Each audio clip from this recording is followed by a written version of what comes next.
Marcos capítulo 16, versículo 1 a 14, segundo livro do Novo Testamento, a palavra de Deus nos diz: E passado o sábado, Maria Madalena, Salomé e Maria, mãe de Tiago, compraram aromas para irem ungí-lo. E no primeiro dia da semana foram ao sepulcro, de manhã cedo, ao nascer do sol, e diziam umas às outras: Quem nos revolverá a pedra da porta do sepulcro? E olhando, viram que já a pedra estava revolvida, e era ela muito grande. E entrando no sepulcro, viram um jovem assentado à direita, vestido de uma roupa comprida e branca, e ficaram espantadas. Porém ele disse-lhes: Não vos assusteis, buscai a Jesus, o Nazareno, que foi crucificado. Já ressuscitou, não está aqui. Eis aqui o lugar onde o puseram. Mas ide e dizei a seus discípulos e a Pedro, que ele vai adiante de vós para a Galiléia. Ali o vereis como ele vos disse. E saindo elas apressadamente, fugiram do sepulcro, porque estavam possuídas de temor e assombro, e nada diziam a ninguém, porque temiam. E Jesus, tendo ressuscitado na manhã do primeiro dia da semana, apareceu primeiramente a Maria Madalena, da qual tinha expulsado 7 demônios, e partindo ela, anunciou-os àqueles que tinham estado com ele, os quais estavam tristes e chorando. E ouvindo eles que Jesus vivia e que tinha sido visto por ela, não o creram. E depois manifestou-se em outra forma a 2 deles que iam de caminho para o campo. E indo estes, anunciaram-no aos outros, mas nem ainda estes creram. Finalmente apareceu aos 11, estando eles assentados juntamente, e lançou-lhes em rosto a sua incredulidade e dureza de coração, por não haverem crido nos que tinham visto já ressuscitado. Amém. Pai querido, te agradecemos e te louvamos por esta oportunidade de estarmos na tua casa. Te agradecemos por cada irmão e que esta palavra possa trazer edificação aos nossos corações. Te agradecemos, Pai, em nome de Jesus. Amém. Meus queridos, baseado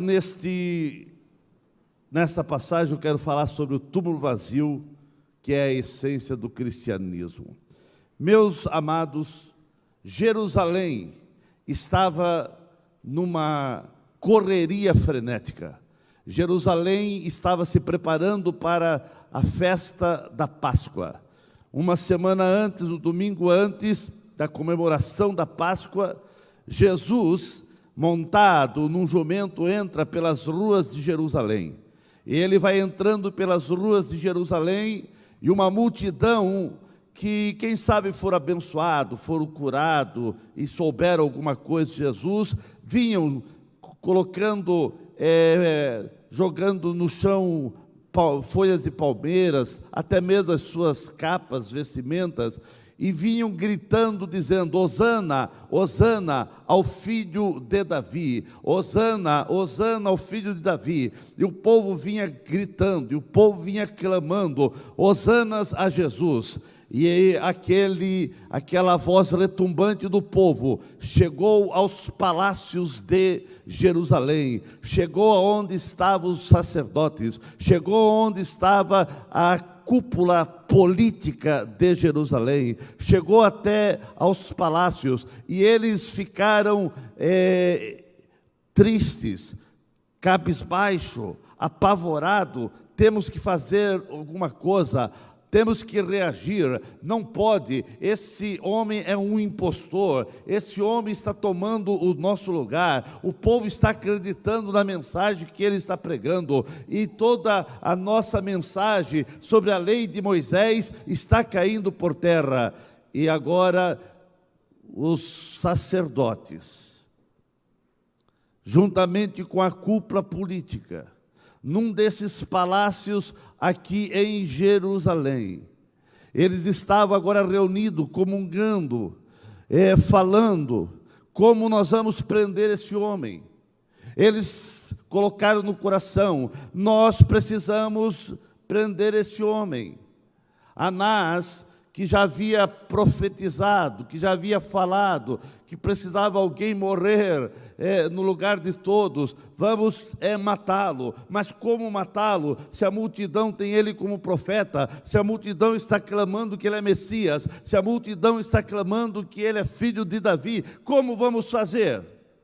E a cidade estava agitada, porque eles estavam se preparando para a festividade da Páscoa, que é a festa mais importante para os judeus, que significa a libertação de Israel do Egito, quando Israel foi liberto de 430 anos da escravidão do Egito, e agora Deus havia libertado eles, e agora eles estavam então comemorando. Todo ano o judeu comemora a Páscoa de uma forma muito significativa, comemorando a libertação deles da escravidão do Egito, e eles estavam toda a cúpula, a cidade estava agitada, uma correria frenética, se preparando para a comemoração da Páscoa. Enquanto o povo se preparava para comemorar a Páscoa, os sacerdotes, junto com a cúpula política, se preparava para como matar Jesus, como prender Jesus. Naquele dia veio a segunda, veio a terça, veio a quarta, veio a quinta-feira, aquela correria frenética. Jesus diz para os discípulos: aonde nós vamos participar a ceia, prepare a ceia. E eles arrumaram a casa de alguém aqui dentro dos muros da cidade de Jerusalém, e agora eles estavam também, Jesus foi com os discípulos, e ali na preparação, Jesus começou a dar as últimas orientações para os seus discípulos. Jesus começou a orientar. Num desses prédios, Jesus estava junto com os discípulos, orientando, dando os últimos ensinamentos. E quando estava no auge da reunião, aonde Jesus também pega uma bacia com água e lava os pés deles. E agora Jesus institui a Santa Ceia. Pega o pão e o cálice e disse: olha, fazer isso a partir de agora em memória de mim, em memória do meu corpo. E agora Jesus vai falando que vai morrer. Os discípulos ficam incomodados, os discípulos ficam apavorados, eles não estão aceitando muito essa conversa, eles não estavam entendendo, porque eles esperavam que Jesus seria aqueles que iria libertar Jerusalém, libertar Israel das mãos políticas de Roma, e eles estavam apavorados. Mas como esse negócio de morrer? Não é assim. E foram questionando, mas Jesus foi orientando, Jesus foi ensinando, Jesus foi agora, depois de muitas orientações, Jesus começou a interceder, Jesus começou a orar por eles. Você vai ver tudo isso no Evangelho de São João, capítulo 16, 17, a oração sacerdotal. Jesus começa a interceder por aqueles discípulos, Jesus começa a orar por eles. E o que me chama a atenção, pastor Aguiar, é que Jesus não ora só pelos discípulos. Naquela oração, Jesus ora por mim, Jesus ora por você, Jesus ora por todos aqueles que vêm aceitar a Ele. Jesus já estava ali intercedendo, e agora Jesus, na hora da Santa Ceia, está ali também ceando a Páscoa, e Jesus disse: olha, é necessário que eu morra, e alguém vai me trair. Eles ficaram todos apavorados, e os discípulos começaram a perguntar um por um: mas quem é que vai te trair? E chegaram até Jesus: sou eu, Jesus, sou eu. E de repente vem Judas, e Jesus está com Judas ao lado, e ele coloca a mão no prato. Jesus: aquele que coloca a mão no prato comigo é o que vai me trair. Mas eles não entenderam, e Judas sai, e eles pensam que Jesus tinha mandado ele comprar algum suprimento, porque quem sabe ia faltar na ceia alguma coisa, e como Judas era o tesoureiro que cuidava do dinheiro, eles falaram, Judas certo, viram Jesus falando alguma coisa com ele, quem sabe Judas então foi comprar alguma coisa, e Jesus sai da reunião e vai para o Getsemane, e ali num local perto de um riacho, Cedron, Jesus ali começa a orar com os discípulos, e ele pede para os discípulos, vigile comigo, ore comigo, permaneça comigo. Num desses lugares, aqui Jesus estava orando, eu não posso no momento definir aonde era mais ou menos o local, mas Jesus estava orando com os discípulos, e ali Jesus começou a orar, e Jesus fez 3 orações,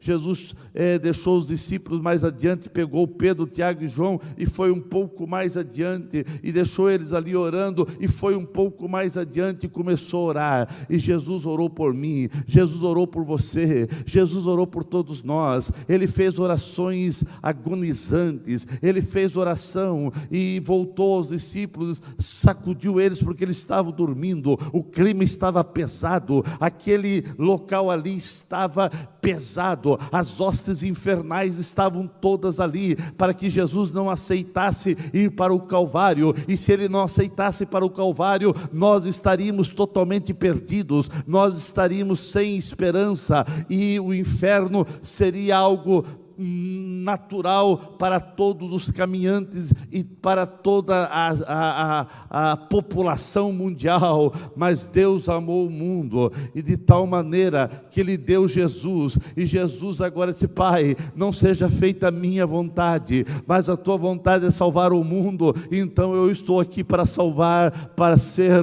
o Cordeiro de Deus que tira o pecado do mundo. Jesus volta a orar, e quando ele volta a orar, vê os discípulos dormindo outra vez, e Jesus volta a orar pela 3ª vez, e quando ele está ali orando, o seu suor se torna em gotas de sangue, e ele começa a orar, vendo todo o sofrimento que iria passar, não tanto o sofrimento físico, mas principalmente porque ele era santo, ele nunca pecou, não houve pecado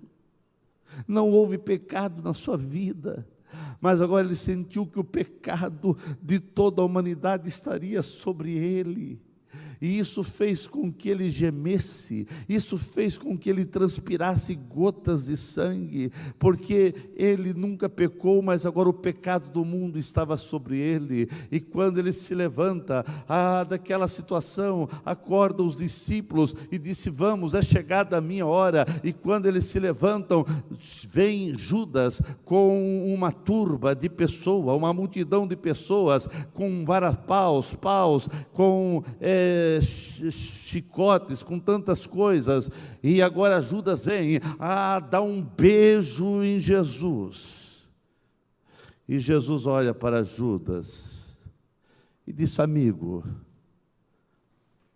o que viesse fazer, amigo? Judas sabia onde Jesus orava, Judas sabia onde Jesus estava, Judas sabia o local de oração. A bem da verdade que muitas vezes Judas esteve nesse local orando também, orando aquelas orações que não sobem, porque o coração dele já estava envenenado, mas ele sabia o local. Eu quero lhe dizer, fica tranquilo, irmãos, o diabo sabe o lugar aonde você ora, o diabo sabe o lugar que você congrega, mas ele não vai poder tocar em você, porque você está escondido nas mãos do Senhor, você está escondido nas mãos do Senhor, aleluia. E ali Jesus disse: vocês vieram prender, sou eu. Quando ele disse: sou eu, eles caíram, todos aqueles caíram, e ficaram em pé outra vez. Jesus, vocês vieram prender Jesus? Já disse: sou eu.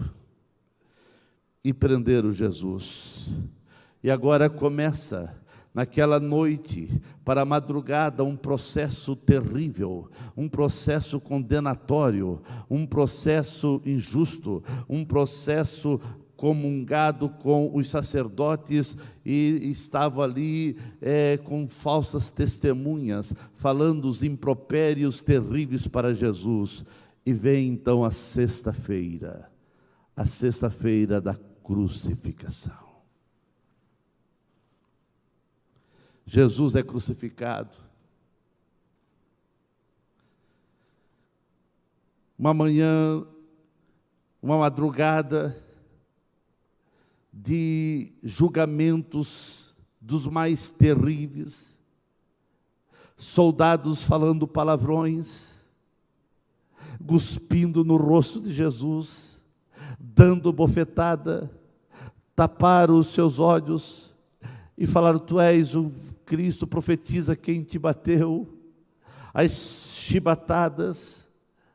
E agora, já no começo da tarde, ou já ainda bem no começo da manhã, ali pelas 9 horas, colocam uma cruz sobre ele e vão fazendo ele levar uma pesada cruz pela via dolorosa da cidade de Jerusalém, e ele vai levando as chibatadas nos seus ombros, e agora vão falando impropérios. Quem sabe muitos daqueles que um domingo antes falaram Hosana ao filho de Davi, Hosanas ao filho de Davi, agora quem sabe estavam junto com a multidão gritando: deve ser crucificado realmente, deve ser crucificado. E assim saiu a sentença, crucificação, que era a sentença fatal, a sentença mais temerária, a sentença mais terrível que poderia alguém ser julgado, era a morte, e morte de cruz. E vão para o Calvário, e no Calvário pegam Jesus, prendem suas mãos com pregos, seus pés com pregos, uma coroa de espinho, e ali Jesus passa gemendo, mais ou menos umas 6 horas, Jesus passa na cruz, gemendo, falou algumas palavras que ficaram gravadas na Bíblia Sagrada, e por último ele disse: Pai, nas tuas mãos eu entrego o meu espírito. E deu um suspiro, gritando: está consumado. Tudo que ele veio fazer para salvar a minha vida e a tua vida estava realizado. Algumas mulheres estavam ao pé da cruz. O único discípulo que estava ao pé da cruz era João. E algumas mulheres ali estavam. E agora elas começaram a olhar aonde era o sepulcro, aonde eles colocaram, porque eles tiraram Jesus da cruz, porque tinha que tirar antes das 18 horas, porque 18 horas começava o sábado para os judeus, e então eles tiraram Jesus da cruz, e agora colocaram no túmulo, num túmulo emprestado, numa pedra, numa rocha de pedra, e colocaram Jesus naquela rocha. E agora, naquela rocha, as mulheres estavam olhando aonde colocaram Jesus. Colocaram Jesus, uma grande pedra veio e tapou a porta, a boca da sepultura, e aquelas mulheres ficaram ali olhando, e todos foram para as suas casas, porque começava o sábado, e o sábado para os judeus era momento sagrado, ninguém podia fazer nada, não podiam comprar, não podiam fazer nada no sábado. Mas eu quero lhe dizer uma coisa para vocês: as melhores notícias que o mundo já ouviram vieram do túmulo vazio de Jesus. Sem a ressurreição, o Evangelho teria terminado com más notícias, mas o Evangelho não terminou com más notícias. A história da Páscoa não termina num funeral, mas sim com uma festa. O túmulo vazio de Cristo foi o berço da igreja. Eu quero dizer para para a igreja nesta noite, que são milhões e milhões de vidas transformadas por Jesus, porque Jesus ressuscitou, e a maior prova que Cristo está vivo é você estar aqui na igreja, é você estar aqui louvando a Deus, é você estar adorando ao Senhor, é você estar cantando. A existência da igreja é a prova que Jesus está vivo. A existência da tua vida salva, arrependida, transformada pelo poder de Deus, é uma prova incontestável da ressurreição de Jesus. A Páscoa dos judeus fala de libertação, assim também a Páscoa dos cristãos fala da alegria, da libertação que a morte e a ressurreição de Jesus Cristo trouxeram para todos nós. Não podemos, em hipótese alguma, perdermos a real dimensão da verdade que cerca o maior ato de amor pela humanidade, que Cristo é a nossa Páscoa. Isso quer dizer que Cristo é a nossa libertação. Não é possível celebrar a Páscoa sem o Cristo ressurreto.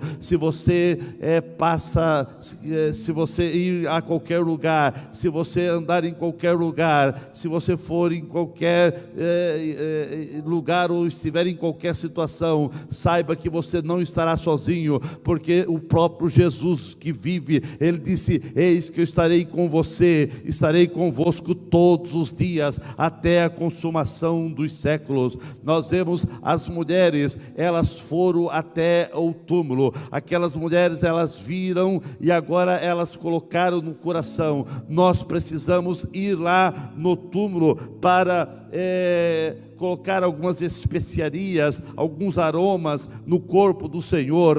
E aquelas mulheres viram onde Jesus foi sepultado. Sábado elas não podiam fazer nada, mas elas estavam agora preparadas, e elas saíram de madrugada, ainda escuro. No frio daquela madrugada, 3 mulheres dirigiam-se pelas ruas escuras, ainda estava aquele tempo, aquela penumbra escura, querendo amanhecer. Elas andavam por Jerusalém, os corações abatidos, elas estavam arrebentadas por dentro, por tudo aquilo que elas presenciaram na sexta-feira anterior, 2 dias anterior. Elas tinham presenciado a sexta-feira da crucificação, elas tinham presenciado toda a barbaridade que fizeram contra Jesus, mas o dia agora estava amanhecendo, e essas mulheres se arrastavam lentamente sobre as ruas de Jerusalém, rumo ao sepulcro, onde elas viram que Jesus estava sepultado. Mas elas estavam preocupadas, porque elas sabiam que uma grande pedra envolvia aquela tumba, aquela sepultura. As esperanças dessas mulheres estavam sendo esmagadas, estava morta, sepultada, lacrada com a pesada pedra que foi colocada para tapar a entrada do sepulcro. E para ficar as coisas mais complexas, mais complicadas na vida dessas mulheres, os sacerdotes incentivaram Pilatos decretar que um batalhão, que alguns soldados ficassem vigiando o túmulo, porque eles falaram: aquele homem, ele falou que ao terceiro dia ressuscitaria. Nós não acreditamos nisso, mas para que não venha ter nenhum dissabores, manda uma guarda. E agora uma guarda ali estava vigiando o sepulcro de Jesus. E essas mulheres tinham mais este obstáculo de enfrentar soldados que estavam ali cuidando do túmulo. Todos os sonhos parece que foram-se embora, mas elas se encorajaram para chegar até o túmulo, e como última medida de devoção, elas desejavam ungir o corpo do Senhor. O que me chama a atenção é que essas mulheres enfrentaram todos os problemas, todas as desvantagens. Elas viram que uma forte pedra foi colocada, elas sabiam que guardas estavam ali, mas elas queriam realmente fazer alguma coisa. Percebemos que todos os momentos que essas mulheres, elas enfrentaram dor, enfrentaram situação adversa, mas em todos os momentos elas queriam expressar o amor profundo que elas tinham por Jesus Cristo. As mulheres foram as últimas que saíram lá da crucificação e foram as primeiras que chegaram ao sepulcro, e por isso elas foram as primeiras a saber que Jesus estava vivo. Naquela manhã gloriosa da ressurreição, aquelas mulheres, elas tiveram algumas experiências. A primeira experiência que me chama a atenção na vida dessas mulheres é que elas queriam ver Jesus, mesmo Jesus morto, mas elas queriam ver Jesus. Elas queriam ver Jesus. Tudo acontece na vida de uma pessoa quando uma pessoa quer ver Jesus. E quando a pessoa quer ver Jesus, vai encontrar Jesus. Quando a pessoa quer ver Jesus, a pessoa vai entender que Jesus também já está há muito tempo atrás dessa pessoa. Eu estou lembrando de Zaqueu, ele queria ver Jesus. Mas antes, ele pensava que era só ele que queria ver Jesus. E ele ficou lá escondido na árvore querendo ver Jesus. E ele viu Jesus. Mas Jesus parou embaixo da árvore e disse: ei, você não vai só me ver, eu quero é ficar na tua casa. Você não vai ficar só vendo Jesus. Jesus quer entrar na tua casa, Ele quer ficar na tua casa, Ele quer fazer morada na tua casa. Aquelas mulheres tinham uma outra dificuldade: a pedra que estava na porta do sepulcro. Essas mulheres estavam sem noção, a pedra era muito pesada, mas assim mesmo elas foram, elas não queriam saber. E elas estavam andando, e a Bíblia diz que elas falavam: quem vai nos ajudar a remover a pedra?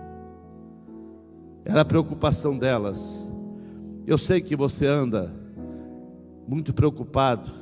Quem vai remover essa pedra? Quem vai remover esse obstáculo? Quem vai remover essa situação que eu estou enfrentando? Calma, calma. O Espírito Santo está resolvendo. Jesus está entrando em ação. Essas mulheres estavam indo ao sepulcro preocupadas, mas já era uma preocupação desnecessária, porque a pedra já estava removida. Por fé, creia que esse obstáculo, essa pedra, essa situação já está removida em nome de Jesus. Creia que está removido. Toda situação que você está vivenciando contrária, negativa, em nome de Jesus, seja removido, como foi removida aquela pedra. As preocupações, eu sei que elas têm capacidade de roubar nossas energias, tirar os nossos olhos do foco, do alvo, do objetivo principal. Muitas vezes nós gememos sobre nossos problemas, sobre as nossas dificuldades, mas tudo está solucionado. Se você entregou a tua vida ao Senhor, confia nele e Ele tudo fará. Aquelas mulheres tiveram a experiência de serem consoladas. Quando elas chegaram no túmulo, o túmulo, a pedra estava já removida. Elas ficaram apavoradas. Elas entraram, ficaram apavoradas, começaram a chorar. Ali apareceu anjos, e um anjo disse: a quem buscai? Por que vocês estão chorando? Ele que vocês estão procurando, ele não está mais aqui. Ele ressuscitou. Ele ressuscitou. Ele ressuscitou. Esse que ressuscitou está aqui para manifestar a sua presença, a sua vida. Nós pregamos, irmãos, o Cristo que esteve morto, mas está vivo, e não o Cristo que esteve vivo e está morto. Nós pregamos um Cristo que está vivo e Ele está aqui junto conosco. Sem a ressurreição de Jesus não haveria cristianismo, não haveria igreja, não haveria vida transformada. A ressurreição é o coração da nossa fé. Se Cristo não houvesse ressuscitado, a nossa pregação seria em vão. Nós vemos muitas evidências da ressurreição de Jesus. A maior evidência eu vejo aqui na igreja, eu vejo você louvando, adorando, bendizendo ao Senhor. Irmãos, nenhum outro acontecimento poderia ter transformado homens e mulheres tristes e desesperados em pessoas radiantes de alegria, inflamados com um novo vigor. Esses homens que estavam todos apavorados, que estavam todos medrosos, desesperados, agora eles estavam cheios de fé e coragem. Somente o Cristo ressurreto e que vive entre nós é que pode nos dar força para prosseguirmos a jornada da nossa fé. Aqueles discípulos que estavam todos amedrontados, cheios de pavor, a maioria deles fugiram na ocasião da prisão de Cristo, porém agora, após a ressurreição, estavam dispostos a morrer em vez de renunciar à fé em Jesus. Eles estavam dispostos a enfrentar todas as agruras, mas jamais negar a fé. Aqueles discípulos impotentes, mas agora com a experiência que tiveram com Cristo vivo, eles estavam dispostos a enfrentarem todo o constrangimento, espancamento, apedrejamento, execução. Eles estavam dispostos a tudo, porque eles tiveram experiência com Cristo vivo, porque Jesus apareceu para eles e disse: eu estou aqui.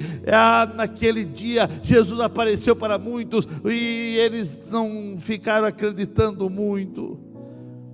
E naquela época, pastor Aguiar, havia uma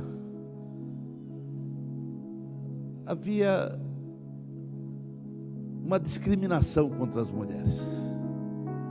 E a Bíblia diz que naquela época eles não acreditavam no testemunho das mulheres. E os próprios discípulos não acreditaram. E Jesus teve que chegar. Aonde estavam os 11 agora? Jesus aparece. Oh, aleluia. Ele diz: estou aqui, sou eu. Aleluia. E Jesus repreendeu: por que vocês não acreditaram nos testemunhos das mulheres? Por que vocês não acreditaram no testemunho das pessoas? Sou eu. Irmãos, a realidade da manifestação do Cristo vivo trouxe uma nova dimensão de vida para aqueles homens, e agora, em hipótese alguma, eles estavam dispostos a negar a sua fé. Essa experiência de ter visto o Cristo vivo trouxe uma nova dimensão na vida deles. O Cristo ressurreto é o Deus que restaura. A ressurreição de Jesus nos fala de um novo começo. A ressurreição de Jesus fala de perdão. A ressurreição de Jesus fala de esperança. A ressurreição de Jesus fala de restauração. A ressurreição de Jesus transformou aqueles homens medrosos em homens corajosos, e Jesus chama eles de irmãos. E Jesus nesse dia dá uma missão para eles: olha, agora é vocês que precisam anunciar, e vão e pregue, ide por todos os povos, nações e raças, e falem de minha pessoa. O Cristo ressurreto é o Deus que vai à nossa frente. Não precisamos mais temer o futuro, porque aquele que ressuscitou dentre os mortos sempre vai à nossa frente. Irmãos, não ande vacilante, não ande com passos trópegos, mas ande com passos firmes, porque Jesus ressuscitou e Ele está aqui entre nós, e Ele veio para te abençoar, e Ele vai à tua frente. O cristianismo não é apenas um credo, mas é uma pessoa que ressuscitou dentre os mortos. Ser cristão é seguir as pisadas de Cristo, do Cristo vivo que vai à nossa frente. Jesus está presente em nosso meio, Jesus está presente em todos os lugares, Ele está presente na nossa adoração. Ele está presente quando nós estamos no culto, mas Ele está presente nas horas mais amargas da vida, nas horas mais difíceis da vida, nas horas de lágrimas da vida. Ele não te abandonou, não. Ele está presente e Ele está contigo, e chegará o dia que Ele vai enxugar todas as lágrimas dos nossos olhos, e nós vamos reinar para todo sempre com Ele. Com Ele nós estaremos vivos.